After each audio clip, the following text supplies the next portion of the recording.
Yang saya hormati, orang juga gitu. Kalau hubungan suami istrinya sudah sah, diikat dengan akad nikah, tenang, anteng, nggak gerasak gerusuk, nggak kayak diubur-ubur maling, anteng aja. Dan yang ngintip juga buat cuek aja udah. Biarin aja dia ngintip, capek sendirilah.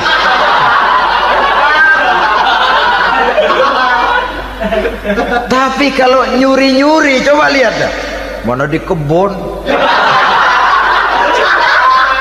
banyak nyamuk, hansip mukul tiang listrik, dia yang bingung. Islam ini sesungguhnya memudahkan jalan, saudara-saudara.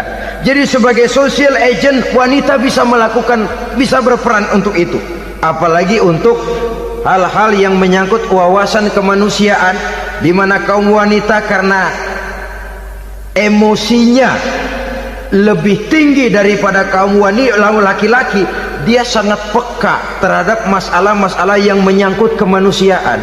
Hatinya mudah tergugah, perasaannya cepat terenyuh, dengan penderitaan dia cepat tergugah. Dia bisa menjadi social agent tanpa harus melupakan fungsi utama sebagai istri dan sebagai ibu dari anak-anaknya, sebagai istri dari suaminya.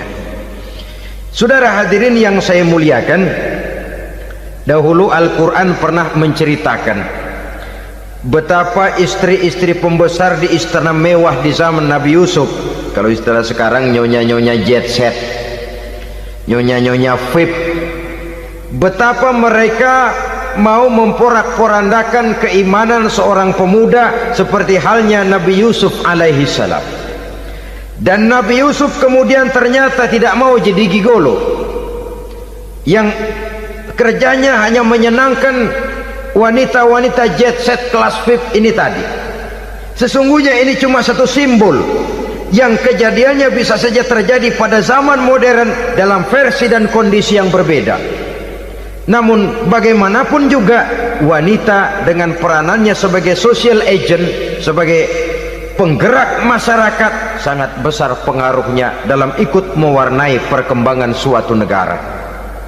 Seorang suami perlu memberikan dorongan kalau istrinya aktif di bidang sosial, asal dengan catatan saja, fungsi sebagai istri, fungsi sebagai ibu jangan sampai terlantar karenanya. Bahkan saya katakan tadi, di zaman sekarang wanita tidak lagi hanya berfungsi sebagai social agent, bahkan sebagai national agent, penggerak dari satu bangsa. Muncul wanita-wanita yang jadi menteri, yang jadi anggota DPR, bahkan yang jadi kepala desa dan lain sebagainya. Secara umum memang ar-rijal qawwamuna 'alan nisa, laki-laki adalah pembimbing bagi kaum wanita karena kelebihan fisik biologis, kelebihan kemampuan intelektual dan lain sebagainya. Namun wanita pun boleh saja menjadi social agent sepanjang catatan yang saya sampaikan tadi. Jangan sampai melupakan kodrat kewanitaan, jangan sampai mengalahkan fungsi sebagai istri dari suaminya, sebagai ibu daripada anak-anaknya. Nah, kemudian fungsi yang keempat di bidang ilmu pengetahuan. Islam memberikan kesempatan yang sama kepada kaum wanita. Thalabul ilmi faridatun ala kulli muslimin wa muslimatin. Menuntut ilmu itu wajib hukumnya bagi orang Islam, baik laki-laki maupun perempuan. Sampai dibentuk kalimat pengecuali khusus ini, muslimin wa muslimatin, bagi muslim laki-laki, bagi muslim perempuan. Dan alhamdulillah, kalau dulu di zaman Raden Ajeng Kartini, nasib perempuan berada di balik pintu yang digembok rapat-rapat, siklusnya berputar cuma sumur, dapur, kasur, kasur, sumur, dapur, dapur, sumur, kasur. Melingkar di situ satu saja peranan kaum wanita. Memberontak jiwa Raden Ajeng Kartini, menuntut persamaan bahwa wanita berhak maju sama dengan laki-laki. Entah Islam sejak 14 abad yang lalu sudah mencanangkan ini, menuntut ilmu wajib bagi laki-laki dan perempuan. Assalamualaikum warahmatullahi wabarakatuh. Bismillahirrahmanirrahim. Alhamdulillahi rabbil alamin. Wassalatu wassalamu ala ashrafil anbiya'i wal mursalin wa ala alihi wa sahbihi ajma'in, amma ba'du. Saudara-saudara kaum muslimin rahimakumullah, salah satu dari misi Islam ialah mengangkat harkat dan martabat manusia yang sebelumnya dibedakan oleh warna kulit, oleh suku, bangsa dan bahasa. Seluruhnya diikat dengan satu akidah, menghilangkan perbedaan akibat warna kulit, suku, bangsa dan bahasa. Termasuk dalam upaya itu betapa Islam telah mengangkat harkat dan martabat kaum wanita. Maka pada pertemuan kali ini kita akan membicarakan tentang peranan wanita sepanjang pandangan agama. Sebelum Islam datang, nasib perempuan nyaris hanya berputar di segitiga saja: dapur, sumur, kasur. Kasur, sumur, dapur. Seolah-olah wanita terpaut dengan 3 itu tadi. Seolah-olah wanita tidak bisa berbuat lebih banyak daripada itu. Bahkan di tengah masyarakat jahiliyah, bayi perempuan mendatangkan aib sehingga mereka lalu dikubur hidup-hidup. Maka datang Islam dengan tegas mencanangkan satu revolusi yang mengangkat harkat dan martabat kaum wanita. Nabi bersabda, "An-nisa'u imadul bilad, iza saluhat saluhal bilad, wa iza fasadat fasadal bilad." Wanita adalah tiang negara. Jikalau baik wanita, baiklah negara. Jikalau rusak wanita, hancurlah negara. Dalam berbagai ayat Al-Quranul Karim menjelaskan tentang wanita dan peranannya. Al-Quran bercerita tentang Siti Hawa. Al-Quran bercerita tentang anak perempuan Nabi Adam, Iklimah dan Labuda, yang menyebabkan Habil dan Qabil saling berbunuh-bunuhan. Al-Quran menceritakan bagaimana ibunya Nabi Musa mendapat wahyu untuk menghanyutkan anaknya di hilir sungai Nil. Al-Quran bercerita tentang Siti Maryam, ibu daripada Nabi Isa.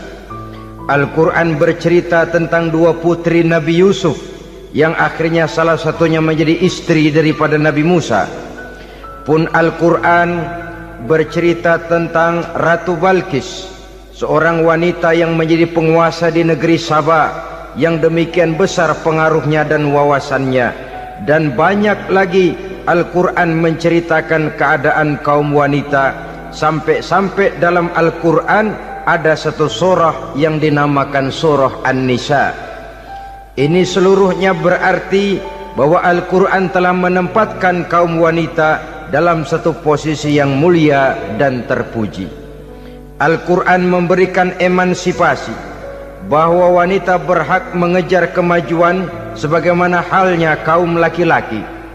Tetapi sungguh pun demikian, Al-Quran tetap memberikan batasan-batasan sepanjang emansipasi itu tidak bertentangan dengan kodrat kewanitaan itu sendiri.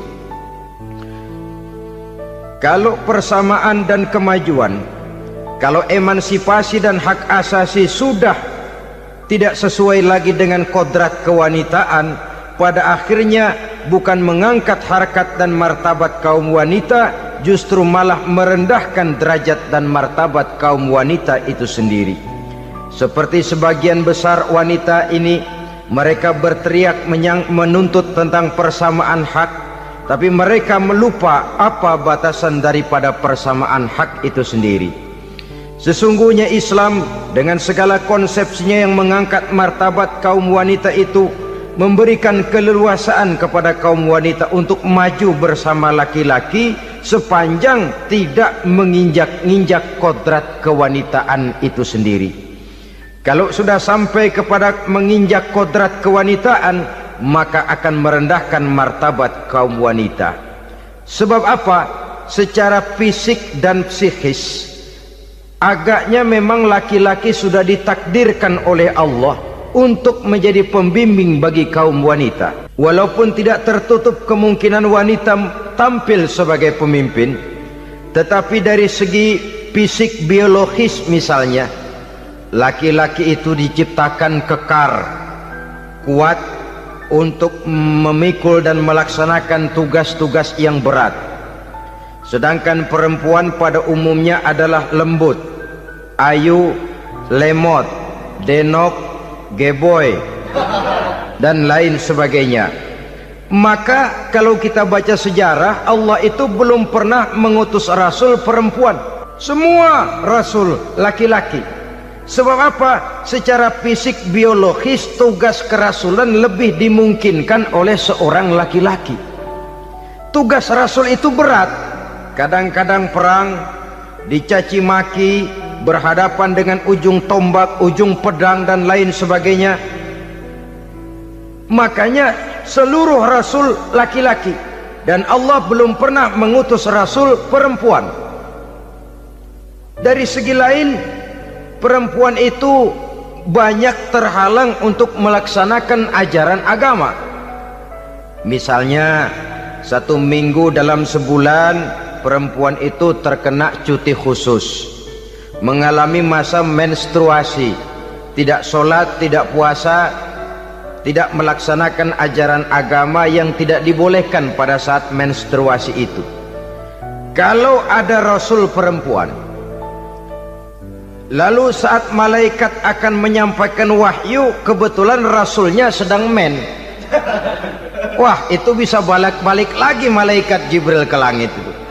Mau turun nyampein wahyu, balik lagi ke atas, ditegur, kenapa balik lagi Jibril? Rasulnya lagi head.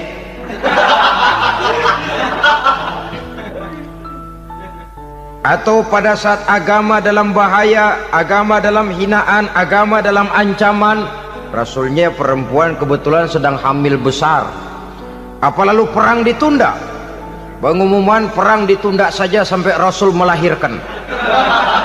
Tentu lebih tidak mungkin lagi. Secara fisik biologis, laki-laki lebih memungkinkan untuk melaksanakan tugas kerasulan ini. Maka seluruh rasul yang diutus Allah adalah laki-laki. Saudara hadirin yang saya muliakan, sungguh pun demikian, Islam itu mengangkat martabat wanita sedemikian tinggi sebagai tiang negara yang menentukan jatuh dan bangunnya negara, yang ikut mewarnai bahkan menjadi warnanya suatu negara. Walaupun peranannya memang tidak begitu kelihatan, tapi sesungguhnya amat sangat menentukan. Oleh karenanya, secara umum, emansipasi yang digariskan oleh Islam, emansipasi yang tidak bertentangan dengan kodrat kewanitaan di berbagai aspek kehidupan. Kalau sekarang emansipasi ini kelihatannya sudah salah pasang, salah kaprah. Bahkan belum lama kita menyaksikan bagaimana ada binaragawati. Di zaman sekarang perempuan sudah mulai angkat besi. Saya mulai mikir kalau perempuan sudah pada angkat besi, ini sudah tanda suaminya udah dekat dibanting-bantingin ini. Tahun-tahun mendatang mungkin akan menyusul perempuan mulai narik becak.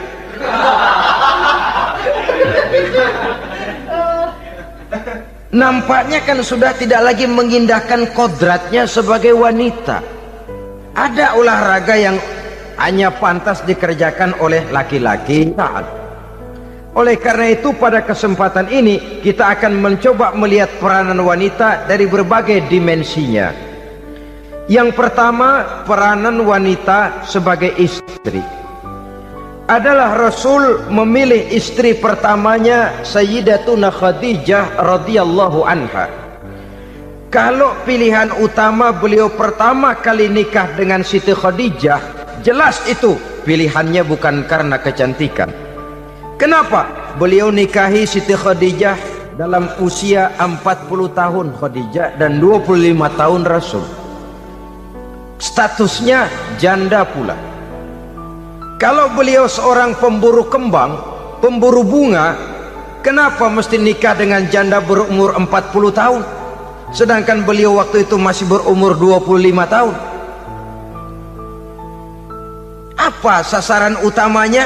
Bisa kita lihat nanti. Setelah beliau diangkat menjadi Rasul, ternyata Khadijah lebih daripada seorang istri. Beliau masuk ke dalam staf Nabi. Orang lain beliau belum beriman, beliau malah beriman lebih dahulu sebagai perempuan pertama yang masuk Islam. Orang lain memusuhi Nabi, beliau malah mengorbankan hartanya untuk membantu perjuangan Nabi.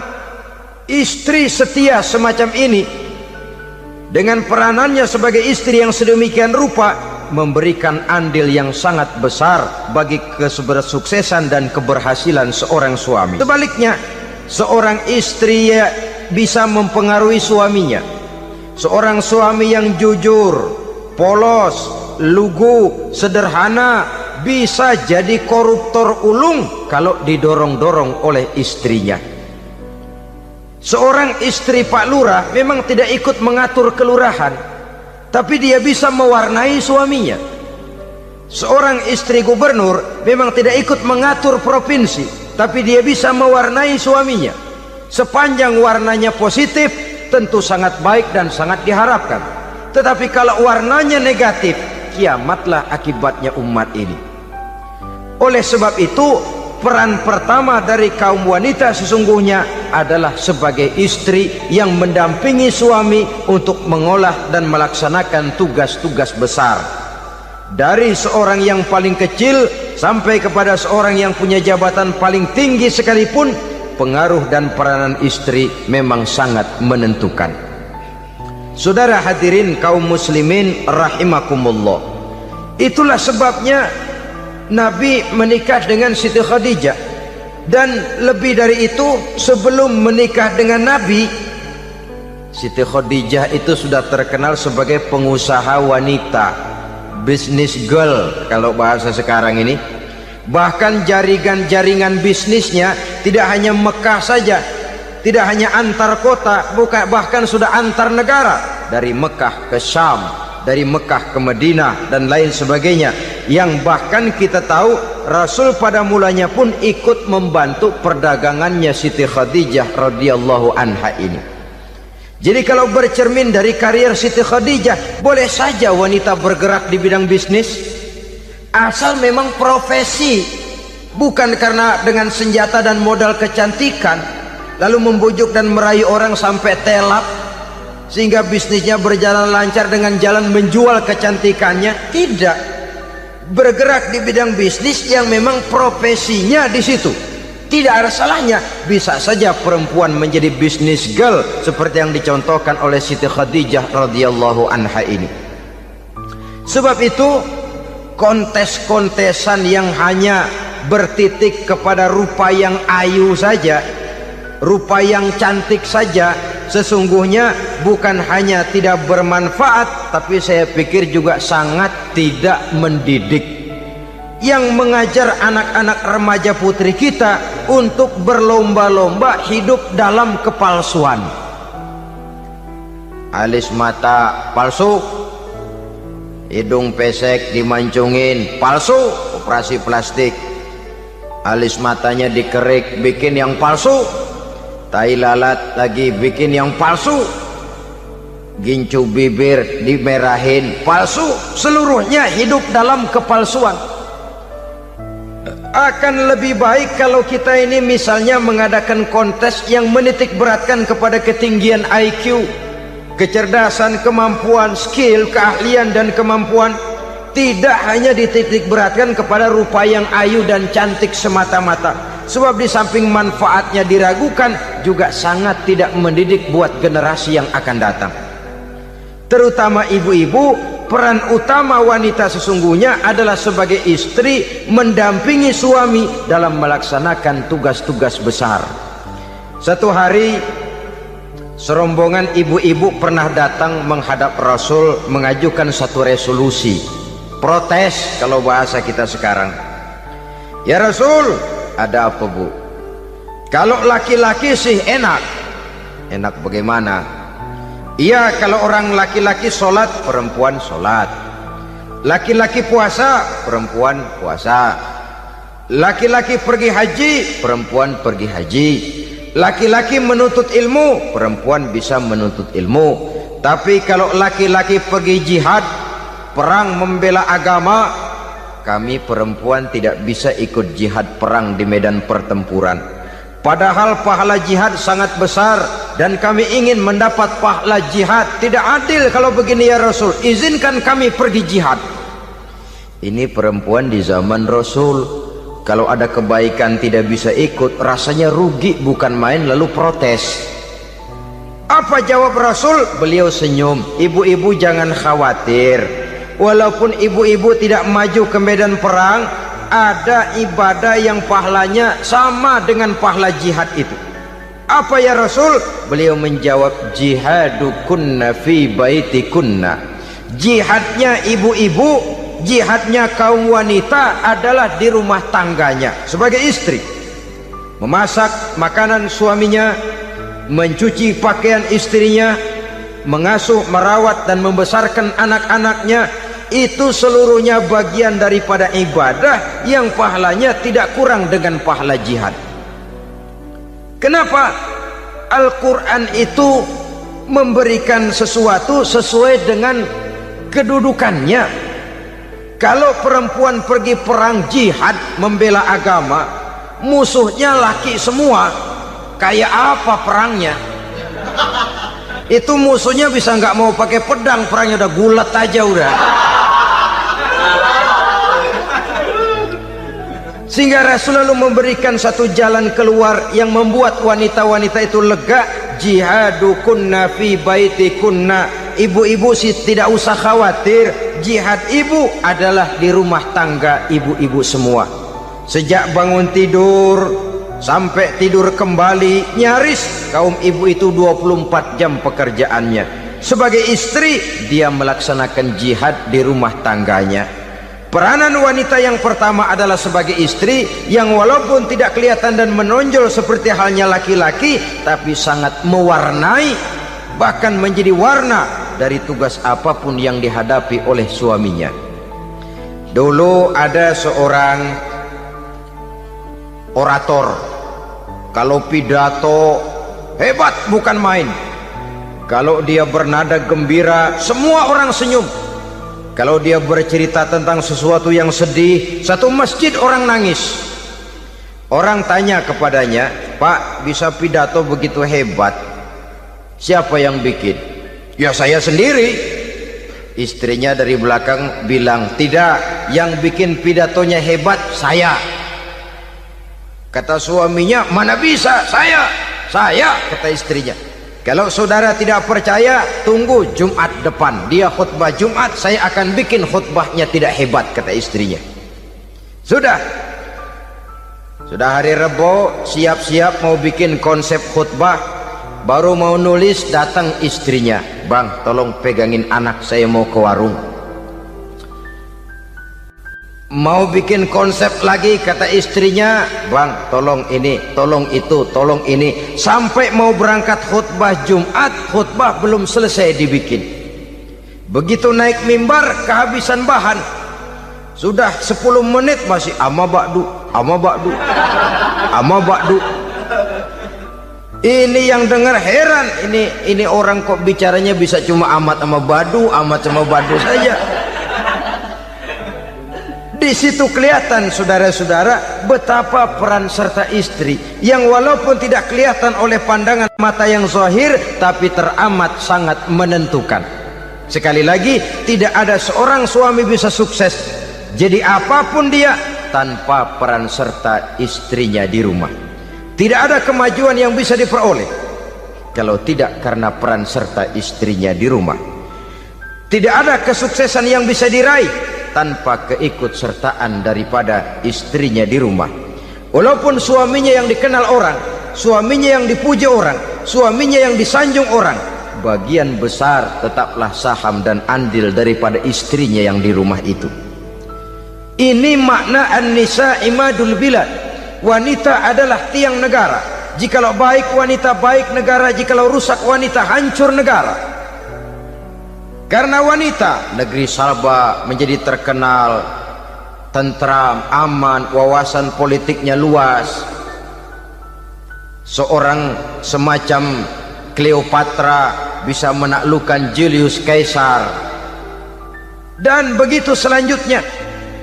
Banyak cerita-cerita betapa wanita yang berperan di belakang layar ini bahkan bisa menggoyangkan negara. Bahkan yang paling dekat saja contoh dengan kita, Senator Gary Hart.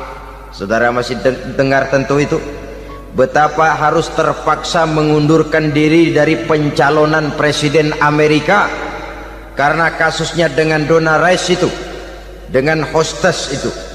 Betapa di sini seorang perempuan atau seorang wanita sanggup membongkar seseorang yang punya masa depan ceria untuk menuju kursi kepresidenan dari suatu negara adidaya seperti Amerika, bisa gagal berantakan karena skandalnya itu. Apa penyebabnya? Wanita. Tapi wanita juga bisa menyebabkan menjadi cambuk majunya laki-laki. Wanita juga bisa menghancurkan dan mengubur laki-laki. Saudara hadirin yang saya muliakan, ia memang kelihatannya makhluk yang lemah, tapi di balik kelemahannya itu sesungguhnya dia bisa menelan laki-laki yang bagaimanapun besarnya. Saudara-saudara kaum muslimin rahimakumullah, terutama ibu-ibu yang saya hormati, jadi peranan yang pertama wanita sebagai seorang istri. Yang kedua, wanita sebagai ibu. Ini juga sangat besar pengaruhnya dalam membentuk generasi masa yang akan datang. Bapak oleh karena kesibukan tugasnya tentu lebih banyak di luar rumah. Yang nyaris 24 jam di rumah itu ibu. Bagaimana dia merawat anaknya, bagaimana dia menaruh perhatian terhadap anaknya, bagaimana ia melimpahkan kasih sayang kepada anak-anaknya, akan membentuk kepribadian anak dan artinya membentuk generasi yang akan datang. Kalau seorang ibu sudah cuek-cuek saja kepada anaknya, padahal Quran mengatakan al-jannatu tahta aqdamil ummahat, surga di bawah telapak kaki ibu. Hadis ini bisa kita artikan macam-macam. Pertama, anak tidak akan mendapat kebahagiaan tanpa ridho daripada ibunya. Kedua, ibu adalah wanita agung yang harus ditaati. Ketiga, neraka atau surga anak bergantung kepada ibu, bagaimana dia mewarnai anak. Kalau ibunya cuek-cuek saja sama anaknya, dan sering jadi contoh klasik, kalau anak ayamnya beduk maghrib belum pulang, satu RT dicariin, hansip diundang, kalau perlu dan ramil dilaporin. Tapi kalau anak gadisnya jam 12 tengah malam belum pulang, ibu tenang saja Pak. Tidak tergerak dan tidak tertarik hatinya. Ya tentu tidak semua.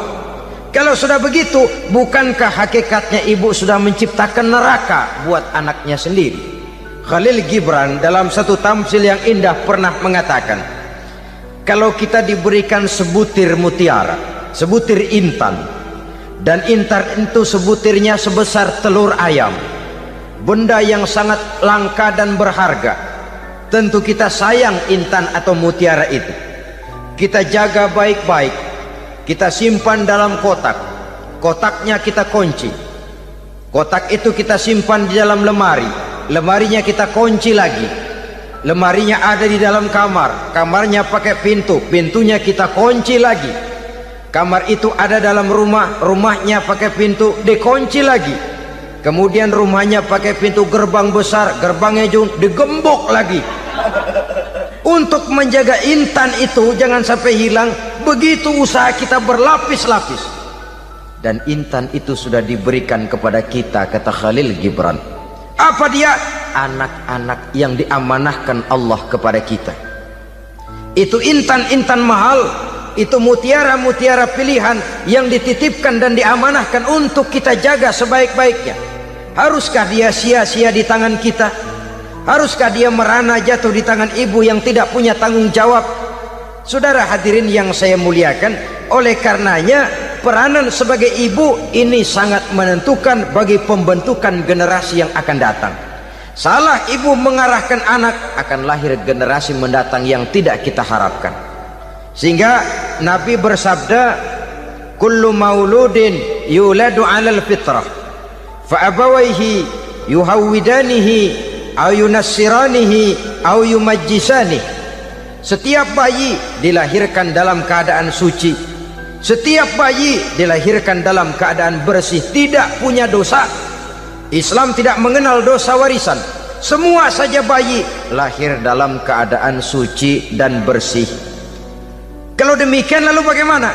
Kata Nabi, ibu bapaknya lah yang kelak akan menjadikan anak itu sebagai Yahudi, yang kelak menjadikan itu anak itu sebagai Nasrani, atau menjadikan anak itu sebagai Majusi. Ibu bapaknya yang mewarnai anak. Ibaratnya anak itu kertas putih, mau ditulis tinta hijau warnanya hijau, mau ditulis tinta merah warnanya merah, mau ditulis tinta hitam pun warnanya hitam. Oleh karena itu pembentukan anak yang soleh secara mental sesungguhnya sudah diwarnai oleh kebiasaan ibu bapak dalam pergaulan di rumah tangganya secara mental. Sehingga dengan demikian saudara-saudara, salah kaprah ibu dalam mengarahkan anak-anaknya akan melahirkan generasi penerus yang sungguh-sungguh tidak kita harapkan, dan pada gilirannya akan membahayakan perkembangan bangsa dan negara, membahayakan kita sebagai suatu umat. Apalagi sekarang ini masih banyak orang-orang muslim, orang-orang tua muslim yang kadang-kadang menyekolahkan anaknya di sekolah yang membahayakan akidahnya, mematikan imannya, menghancurkan tauhidnya. Pokoknya asal bonafid keluar sekolah ada jaminan lapangan kerja, perkara anak mau kafir mau murtad bukan urusan. Alangkah ironi dan sangat menyedihkan. Saudara-saudara yang saya hormati, jadi dari segi kaum wanita peranan ibu sangat besar. Dari segi anak, ketaatan kepada ibu, doa restu ibu akan membawa kepada kebahagiaan hidup. Doa ibu mustajabah, kutukan ibu manjur. Beberapa hikayat dan riwayat menjadi contoh dan tamsil buat kita betapa tidak ada satu kebahagiaan di dunia ini yang bisa ditegakkan tanpa doa restu daripada ibu. Pantas kalau dalam Al-Quran ada ummul kitab, ibunya atau induknya kitab. Tiap negara punya ibu kota, bapak kota tidak ada. Lalu lagi wawasan Nusantara disebut ibu pertiwi, bapak pertiwi kemana tahu. Saudara hadirin yang saya muliakan, lalu dalam peringatan hari-hari besar nasional ada yang namanya Hari Ibu. Hari bapak nggak pernah diperingati. Ada Hari Ibu, dan ibu itu pun ada Ibu Kartini, ada Ibu Dewi Sartika, dan macam-macam lagi yang seluruhnya merupakan refleksi dan gambaran betapa peranan kaum wanita di dalam kehidupan ini yang memang banyak mewarnai dan menjadi warna dari suatu kegiatan. Saudara-saudara kaum muslimin rahimakumullah, apabila yang pertama tadi kita melihat peranan kaum wanita sebagai istri, betapa ia berpengaruh besar dalam ikut menunjang keberhasilan dan kesuksesan suaminya. Kemudian pada peranannya yang kedua, wanita sebagai ibu di rumah tangga, betapa ia ikut membentuk, mempengaruhi, mewarnai dan membimbing kepribadian anak sebagai generasi penerus. Maka pada peranan yang ketiga ini kita akan melihat wanita sebagai social agent, sebagai penggerak kegiatan sosial di berbagai bidang kehidupan. Apakah itu bernama majelis taklim, apakah itu bernama perkumpulan dan yayasan-yayasan kemanusiaan, organisasi-organisasi yang bergerak di bidang pendidikan, Bahkan di zaman sekarang bukan hanya menjadi penggerak sosial, bahkan sudah banyak kaum wanita yang menggerakkan satu bangsa. Dunia mengenal Margaret Thatcher, dunia mengenal Indira Gandhi, dunia mengenal Bandara Naike, dunia mengenal Corazon Aquino, dunia mengenal Golda Meir dulu itu dari Israel, dunia mengenal Imelda Marcos yang ambisius tapi yang kemudian melangkah kepada jalan yang negatif dari tujuan semula. Ini bukan hanya sekedar social agent, tapi bahkan sudah mengarah kepada menggerakkan dan mewarnai suatu bangsa. Islam membuka pintu ke arah itu. Wanita duduk dan berfungsi sebagai social agent, mengurus berbagai macam perkumpulan-perkumpulan yang bertujuan kepada kebajikan, menyantuni yatim piatu, memelihara kesehatan, menyayangi binatang, memelihara kelestarian lingkungan dan lain sebagainya. Islam membukakan pintu sepanjang peranan sebagai istri dan sebagai ibu tidak diabaikan. Ini sebab yang utama. Salah seorang perempuan, kaum wanita, kalau terlalu aktif berorganisasi, terlalu aktif bermasyarakat, terlalu aktif dalam berbagai macam perkumpulan, lalu melupakan tugas utamanya sebagai istri dari suaminya, sebagai ibu dari anak-anaknya. Ibu asik rapat sana rapat sini, anak tidak pernah diajak rapat. Akhirnya si anak bikin perkumpulan sendiri, rapat menurut versi mereka, sehingga akibatnya yang timbul anak merasa kurang diperhatikan oleh ibunya. Ngaji bagus, tapi kalau sepanjang hari ngaji saja, suami pulang mau makan tidak ada makanan, mau berganti pakaian belum lagi diteriska pakaiannya, tentu ini melupakan fungsi yang utama. Kegiatan sosial, kegiatan di organisasi adalah jadwal kegiatan setelah fungsi sebagai istri dari suami, sebagai ibu dari anak-anak dilaksanakan dengan sebaik-baiknya. Bukan tidak baik ngaji, kalau dari ngaji ke ngaji saja. Bangun tidur ngaji, jam 7 ngaji, berangkat jam 11, sholat zuhur berangkat ngaji lagi, pulang sore, malam ngaji lagi. Suami tidak terurus, anak-anak pun terbengkalai, rusaklah rumah tangga. Dan bukankah satu bangsa terdiri dari satu tatanan masyarakat, dan tatanan masyarakat yang paling kecil bernama keluarga? Keluarga merupakan unit dari masyarakat, unit yang terkecil, dan keluarga terdiri dari pribadi-pribadi yang merupakan bapak, ibu, dan anak-anak. Sehingga masyarakat bangsa yang baik terdiri dari masyarakat yang baik, masyarakat yang baik tersusun dari keluarga-keluarga yang baik, dan keluarga yang baik akan muncul dari pribadi dan individu yang baik. Pribadi dan individu yang baik yang sadar mana kewajiban yang primer, mana kewajiban yang sekunder. Sebagai social agent, dia lalu mawas diri dengan tetap mempertimbangkan kodrat kewanitaannya itu tadi. Saya ikut prihatin kalau ada perempuan main sepak bola, dan saya yakin betul kalau perempuan main sepak bola yang nonton pasti bukan nonton bola. Ya mungkin bola juga, tapi bola yang mana itu wallahu a'lam. Boy, ya dicari olahraga yang sesuai dengan kodrat kewanitaan begitu. Dicarilah olahraga yang sesuai dengan kodrat kewanitaan. Sepak bola sudah maju, ya belakangan saya katakan tadi muncul lagi wanita angkat besi. Belakangan bisa kita bayangkan wanita main tinju. Babak belur sudah kalau sudah begitu. Kemajuan dengan melupakan kodrat kewanitaan akan menyengsarakan kaum wanita itu sendiri. Silahkan maju menjadi social agent, menjadi penggerak di masyarakat. Para istri Rasul bisa kita jadikan satu figur. Siti Khadijah, figur sebagai istri pendamping yang setia. Dikala suaminya bingung, ia tampil memberikan pandangan. Dikala suaminya bingung, ia memberikan tanggapan. Dikala suaminya dimusuhi orang, ia menampakkan kesetiaannya. Kau tidak sendiri bang, aku di sisimu. Dikala jiwanya gelisah ketika pertama kali menerima wahyu berhadapan dengan malaikat Jibril, Khadijah yang menghibur. Kalla ma yukhzikallahu abada. Tidak apa-apa bang, Allah tidak akan menyusahkan kau untuk selamanya. Tenang sajalah, tenang. Abang orang baik-baik, Allah tidak akan menyengsarakan abang. Peran sebagai istri. Dan Rasul mantap, sehingga bertahun setelah Khadijah wafat selalu terkenang dan dikenang oleh Rasul. Pernah satu saat beliau itu seperti orang melamun. Aisyah tanya, kok seperti ngelamun bang? Iya, kata Rasul, saya seperti mendengar suara terompahnya Khadijah di surga. Padahal Khadijah sudah lama wafat. Aisyah mendengar itu rada sedikit manyun.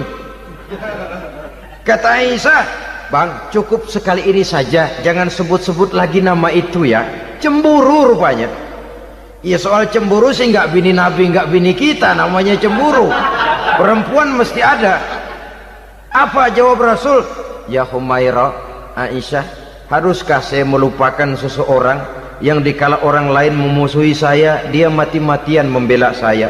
Dikala orang lain mau membunuh saya, dikorbankan hartanya untuk membantu perjuangan saya. Mestikah saya melupakan orang yang begitu baik? Tidak Aisyah. Sepanjang nafas masih ada, sepanjang itu saya tidak akan bisa melupakan Khadijah sayang. Peran sebagai istri Khadijah ini, peran sebagai istri. Suaminya bingung, istrinya memberikan hiburan. Kadang kan tidak, suami bingung, istri bingungan lagi. Ya sudah, mari ramai-ramai kita bingung sudah. Bukan mencari jalan keluar, yang sudah bingung malah ditambahin bingung lagi. Saudara hadirin yang saya hormati, lalu figur Siti Aisyah, muda, cantik, kreatif, cerdas. Kalau bahasa sekarang barangkali wanita karier ini. Ini figur-figur loh. Jadi punya keistimewaan masing-masing, sehingga ada pilihan. Ya tentu orang mencari istri itu kan karena ada dasar pilihan. Mungkin rupanya kurang menarik tapi akhlaknya bagus. Mungkin akhlaknya sedang-sedang saja tapi potongannya cakep, masih ada pilihan. Sudah potongan jelek, akhlak bejat. Emangnya lu milih merem tempo hari ya?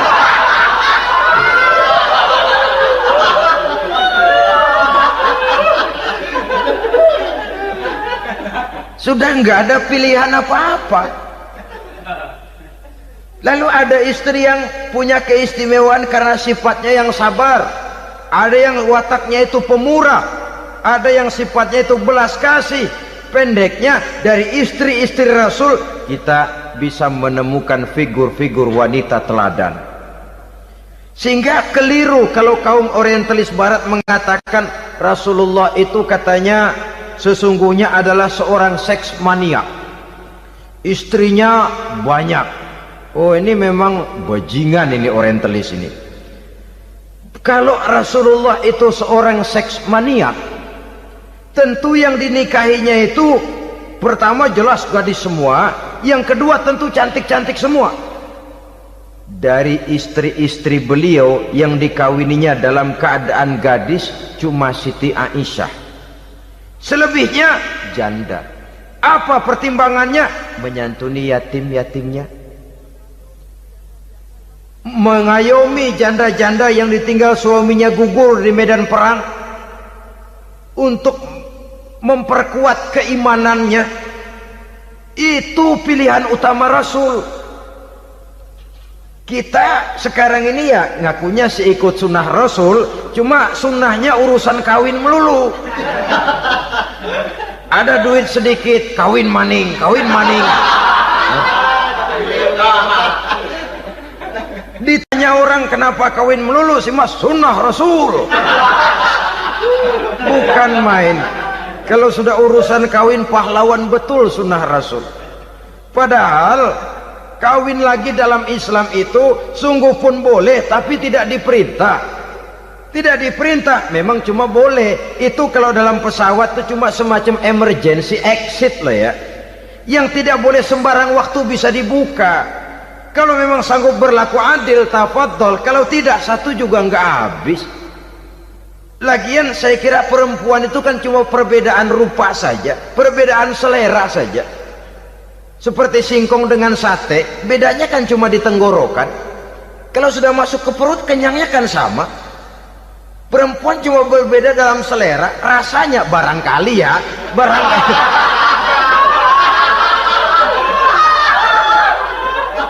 Barangkali tidak jauh beda. Saudara hadirinlah, Islam ini mengatur lewat pintu yang dinamakan nikah itu tadi, sehingga dengan demikian bisa dinikmati secara tenang, tentram. Tidak usah manusia ya, kucing saja. Coba lihat kucing. Kalau ikan dia boleh nyolong, kucing itu boleh curi, makannya nggak tenang kucing. Coba lihat ini. Asal dia nyolong ikan, makannya juga mindik-mindik. Matanya nengok kiri, nengok kanan. Ada sedikit gerusak, kabur. Secara nalurinya kucing tahu kalau ini ikan curian, makannya nggak tenang dia. Tapi kalau ikan kita kasih, kucing anteng, geledek juga nyamber, manteng aja dia. Nalurinya mengatakan ini ikan dikasih sama yang punya, tenang dia. Saudara hadirin yang saya hormati, orang juga gitu. Kalau hubungan suami istrinya sudah sah, diikat dengan akad nikah, tenang, anteng, nggak gerasak gerusuk, nggak kayak diubur-ubur maling. Anteng aja, dan yang ngintip juga buah cuek aja udah.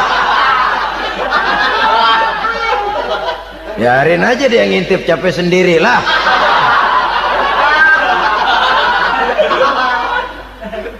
Tapi kalau nyuri-nyuri, coba lihat dah. Mana di kebun banyak nyamuk, Hansip mukul tiang listrik, dia yang bingung. Islam ini sesungguhnya memudahkan jalan, saudara-saudara. Jadi sebagai social agent, wanita bisa berperan untuk itu. Apalagi untuk hal-hal yang menyangkut wawasan kemanusiaan, di mana kaum wanita karena emosinya lebih tinggi daripada kaum laki-laki, dia sangat peka terhadap masalah-masalah yang menyangkut kemanusiaan. Hatinya mudah tergugah, perasaannya cepat terenyuh, dengan penderitaan dia cepat tergugah. Dia bisa menjadi social agent tanpa harus melupakan fungsi utama sebagai istri dan sebagai ibu dari anak-anaknya, sebagai istri dari suaminya. Saudara hadirin yang saya muliakan, dahulu Al-Quran pernah menceritakan betapa istri-istri pembesar di istana mewah di zaman Nabi Yusuf. Kalau istilah sekarang nyonya-nyonya jet set, nyonya-nyonya VIP, betapa mereka mau memporak-porandakan keimanan seorang pemuda seperti halnya Nabi Yusuf alaihi salam. Dan Nabi Yusuf kemudian ternyata tidak mau jadi gigolo yang kerjanya hanya menyenangkan wanita-wanita jet set kelas VIP ini tadi. Sesungguhnya ini cuma satu simbol yang kejadiannya bisa saja terjadi pada zaman modern dalam versi dan kondisi yang berbeda. Namun bagaimanapun juga, wanita dengan peranannya sebagai social agent, sebagai penggerak masyarakat, sangat besar pengaruhnya dalam ikut mewarnai perkembangan suatu negara. Seorang suami perlu memberikan dorongan kalau istrinya aktif di bidang sosial, asal dengan catatan saja, fungsi sebagai istri, fungsi sebagai ibu jangan sampai terlantar karenanya. Bahkan saya katakan tadi, di zaman sekarang wanita tidak lagi hanya berfungsi sebagai social agent, bahkan sebagai national agent, penggerak dari satu bangsa. Muncul wanita-wanita yang jadi menteri, yang jadi anggota DPR, bahkan yang jadi kepala desa dan lain sebagainya. Secara umum memang ar-rijal qawwamuna 'alan nisa. Laki-laki adalah pembimbing bagi kaum wanita karena kelebihan fisik biologis, kelebihan kemampuan intelektual dan lain sebagainya. Namun wanita pun boleh saja menjadi social agent sepanjang catatan yang saya sampaikan tadi. Jangan sampai melupakan kodrat kewanitaan, jangan sampai mengalahkan fungsi sebagai istri dari suaminya, sebagai ibu daripada anak-anaknya. Nah, kemudian fungsi yang keempat di bidang ilmu pengetahuan. Islam memberikan kesempatan yang sama kepada kaum wanita. Thalabul ilmi faridatun ala kulli muslimin wa muslimatin. Menuntut ilmu itu wajib hukumnya bagi orang Islam, baik laki-laki maupun perempuan. Sampai dibentuk kalimat pengecuali khusus ini, muslimin wa muslimatin, bagi muslim laki-laki, bagi muslim perempuan. Dan alhamdulillah, kalau dulu di zaman Raden Ajeng Kartini, nasib perempuan berada di balik pintu yang digembok rapat-rapat. Siklusnya berputar cuma sumur, dapur, kasur, kasur, sumur, dapur, dapur, sumur, kasur. Melingkar di situ satu saja peranan kaum wanita. Memberontak jiwa Raden Ajeng Kartini, menuntut persamaan bahwa wanita berhak maju sama dengan laki-laki. Entah Islam sejak 14 abad yang lalu sudah mencanangkan ini, menuntut ilmu wajib bagi laki-laki dan perempuan beragama Islam. Orang Islam, baik dia laki-laki, baik dia perempuan, wajib menuntut ilmu. Ilmu dalam artian umum, tidak hanya sekedar fikih tauhidnya, ya, di bidang kedokteran, di bidang teknik, di bidang hukum dan lain sebagainya. Ini yang perlu dibanggakan. Kalau perlu, ini yang perlu diadakan kontes. Kontes IQ, wanita yang paling berprestasi di bidang ilmiah, wanita yang punya prestasi di bidang menjaga kelestarian lingkungan hidup, wanita yang punya prestasi menggerakkan sosial, menyantuni yatim piatu, memelihara kesehatan. Adakan kontes macam itu untuk mendorong. Ini enggak, kalau kontes yang diukur betis, bibir, pinggul, payudara, lubang hidung, ukur sekalian kita. Apa manfaatnya dan apa unsur pendidikan yang ada di dalamnya? Tidak menguntungkan, tidak mendidik, dan tidak membawa manfaat. Kecuali lalu yang timbul pola hidup konsumen, pola hidup konsumer, pola hidup yang material, pola hidup yang wah, pola hidup yang gemerlapan. Ya, kalau oleh anak-anak muda yang terjangkau. Kalau tidak, dia hanyut ditelan mimpinya. Dia ingin bergaya hidup jet set, sementara dia dihadapkan oleh kenyataan bahwa dia tinggal di kampung, ibu bapaknya orang kampung, dan lain sebagainya. Jiwanya berontak, terjadilah kegalauan, terjadilah kerancuan, terjadilah komplikasi, perang di batin antara keinginannya dengan lingkungan nyata yang dihadapinya. Dan kalau sudah ada gejala semacam itu, penyakit-penyakit kejiwaan akan mudah muncul. Ini gejala terutama buat orang-orang yang tinggal di daerah transisi. Kota besar bukan, kampung banget juga enggak, daerah cekak. Akibatnya gayanya ya sering gaya enggak karu-karuan, gaya kepalang tanggung jadinya. Saudara hadirin yang saya muliakan, akhirnya apa? Santri tapi lagunya kayak koboi, koboi tapi sesungguhnya santri. Saudara hadirin yang saya hormati, maka di bidang ilmu pengetahuan wanita mempunyai peranan yang sangat besar. Dia bisa tampil dengan karya-karya ilmiahnya yang membawa manfaat bagi perkembangan agama, bangsa dan negaranya. Majulah kaum wanita dengan ilmu pengetahuan, tuntutlah ilmu seluas-luasnya. Kita hidup di satu negara yang merdeka, kita beragama yang memberikan satu keyakinan bahwa menuntut ilmu merupakan kewajiban, bahwa peranan wanita tidak hanya di belakang dapur, lain sebagainya, yang seluruhnya terpantul dari dinamika kehidupan kaum wanita. Saudara-saudara kaum muslimin rahimakumullah. Kemudian yang kelima, peranan wanita dalam bidang agama. Kita bersyukur sekarang ini gejalanya dimanapun pengajian, biasanya lebih ramai pengajian ibu-ibu dari bapak-bapak. Peringatan hari-hari besar keagamaan, biasanya lebih ramai ibu-ibu daripada bapak-bapak. Pengajian ibu lebih ramai. Padahal kalau bicara sibuk, lebih sibuk ibu daripada bapak misalnya. Kalau sudah pengajian bapak-bapak, biasanya pengajiannya ramai cuma 3 giliran itu.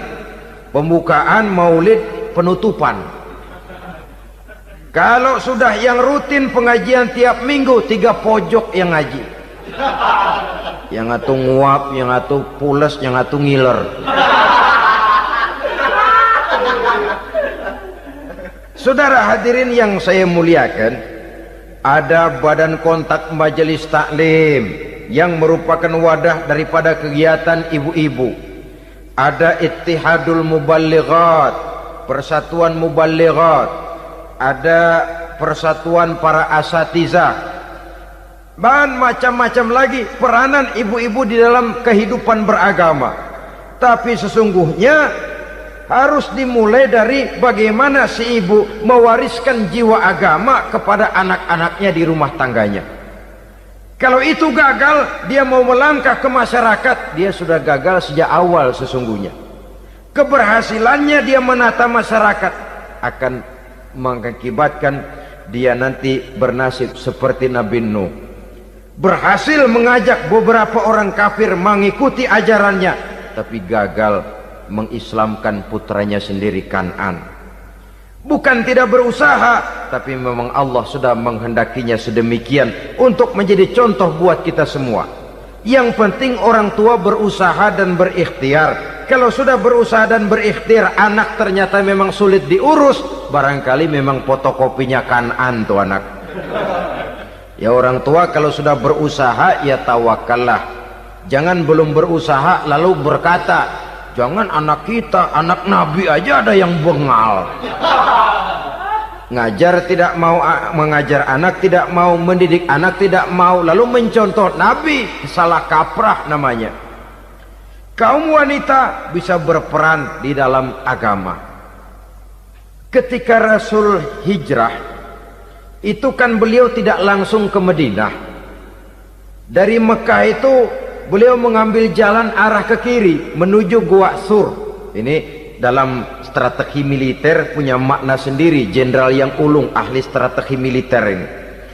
Di Gua Sur sana beliau tinggal 2 hari 3 malam. Siapa yang membawa makanan ke Gua Sur?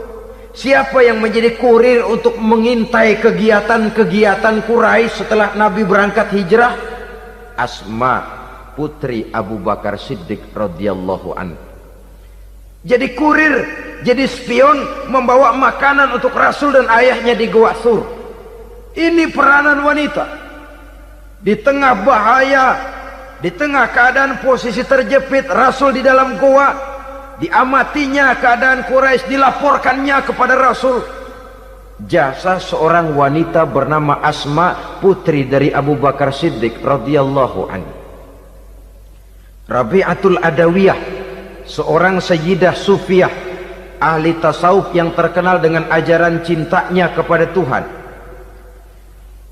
Dia bisa menjadi tokoh wanita dalam gerakan sufi oleh karena kegiatannya di bidang agama, dalam arti mujahadahnya kepada Allah Subhanahu wa ta'ala. Dia korbankan bagian besar daripada hidupnya untuk mengabdi kepada Allah. Setelah suaminya meninggal, seumur hidup dia tidak pernah nikah lagi.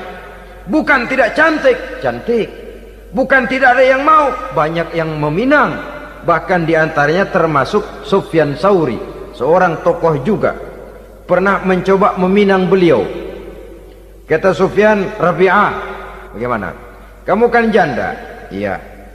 Lalu, lah saya kan duda. Jadi bagaimana? Daripada kita masing-masing sendiri-sendiri kan lebih baik kita join. Maksud kamu apa? Saya mau meminang kamu. Boleh? Tapi mas kawinnya saya minta engkau jawab 4 pertanyaan saya. Kalau bisa, diri saya seutuhnya saya berikan kepada kamu. Kalau tidak, tidak usah saja. In ajabtani fi arba'i masail fa ana laka. Kalau engkau sanggup menjawab 4 pertanyaan saya, seluruh diri saya bulat-bulat saya serahkan kepada kamu. Yang pertama, Sufyan, semua orang kan bakalan mati. Iya. Ya soal mati sih sama, mati. Cuma hakikat mati kan lain-lain. Ada yang matinya itu husnul khatimah. Mati baik di akhirnya. Lagi ngaji, mati. Lagi baca Quran, mati. Lagi sholat, mati. Lagi dengar ceramah, mati. Lagi sodakoh, mati. Itu mati-mati yang su'ul khatimah. Ada yang mati itu mati yang husnul khatimah, maksud saya. Ada mati itu yang disebut su'ul khatimah, jelek di penghujungnya. Lagi nyekek botol, mampus. Lagi banting kartu, plak plak, habis. Lagi makan riba, mati. Lagi zina, mati. Lagi nipu, mati. Kira-kira kalau saya nanti mati, su'ul khatimah apa husnul khatimah? Loh, saya nggak tahu, kamu mati saja belum. Tidak bisa kamu jawab, tidak bisa. Yang kedua, setelah mati kita masuk ke alam kubur. Di kubur kita akan dapat nikmat kubur atau azab kubur. Hari itu kira-kira saya dapat nikmat apa dapat azab? Saya tidak tahu. Di padang mahsyar setelah ditimbang kita dapat kitab di tangan kanan kalau baik, di tangan kiri atau dari belakang kalau jahat. Hari itu saya dapat kitab di tangan kiri apa tangan kanan? Saya nggak tahu. Yang keempat, orang akan lewat di atas sirat. Yang selamat sampai surga, yang celaka sampai ke neraka. Kira-kira saya yang selamat apa yang celaka? Wah, kata Sofyan, gua nggak tahu, udah butak dah lempangan itu deh. Kalau kau tidak tahu, Sofyan, tidak bisa jawab 4 pertanyaan ini, maaf saja, lamaranmu saya tolak dan saya tidak akan nikah. Ini yang saya khawatir. Maka dia terkenal sebagai Sayyidah Sufiyah, tokoh wanita dalam dunia sufi. Dan artinya wanita bisa berperan banyak dalam bidang agama, sebagai pengasuh majelis taklim, sebagai pengasuh yatim piatu, sebagai gerakan-gerakan keagamaan yang positif dan lain sebagainya. Ini dimungkinkan karena Islam menunjang harkat dan martabat kaum wanita. Maka majulah kaum wanita Islam Indonesia dengan tetap menjaga kodrat kewanitaannya. Inilah yang kita sampaikan pada kesempatan ini. Terima kasih atas segala perhatian. Mohon maaf atas segala kekurangan. Wassalamualaikum warahmatullahi wabarakatuh.